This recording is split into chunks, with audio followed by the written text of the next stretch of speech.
Երբ կառուցենք TRIP-ը, ապա ամբողջությամբ նաև կբացվի հարավային Կովկասը անցնող երկաթուղին։ Հիմա օրինակ ասում եմ, չէ, երկաթուղին գալու է Նախիջևանի տարածքով,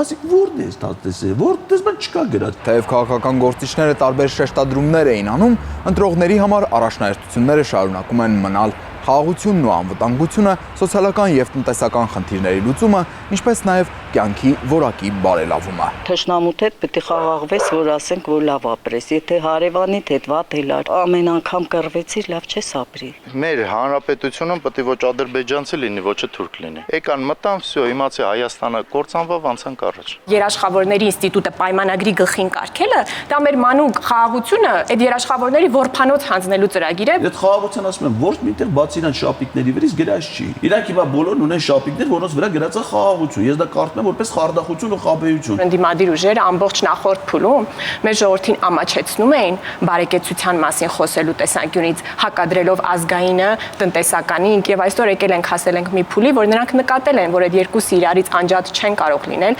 Հայաստանը պետք է լինի մի վայր, որտեղ Հայաստանի ժողովուրդը կարողանա բարեկեցիկ զարգացած կյանքով ապրել։ Այս մարդկանց պաշտոնավարման շրջանն է, պատերազմ, կորուստ, մարդկային, տարածքային, նյութական ժողովուրդը աղքատության մեջ իրանք այդ սոփուշovat կյանքով շրջագայում են պրեմիաները արծիք ասեք դեկտեմբերին ինչքան պրեմիա է ստացել 3 միլիոն դրամ դու այդ 3 միլիոն դրամը բաժանի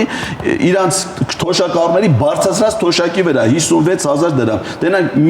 մի падգամավորը մի ամսում քանի թոշակառույք փող է ստացել Իմ բարեկեցությունը падգամավոր դառնալուց հետո բոլորովին չի բարելավել բայց այստեղ խնդիրը բոլորովին իմ բարեկեցության հարցը չի բյուջեի մի մեծ մաս, ախր այդ թալանել են, որ ասեմ ուղղել են Հայաստանը զինելու ուղղությամբ։ Բա 8 տարի ղեկավար եք, ասում եք թալան է, բա այդ թալանողների բռնեք մեկին պատասխանատվության։ Ասում են դե հապկում մեր բանն է, այդտեղ աշխարհակաղակական կապեր կա, ապօրինի գույք տակած մարդը, երբ որ հապկում պաշտոնյա։ Աբրամյան օդիտորը որ վերցրել եք, ծերերի խնամքի կենտրոն եք սարքել։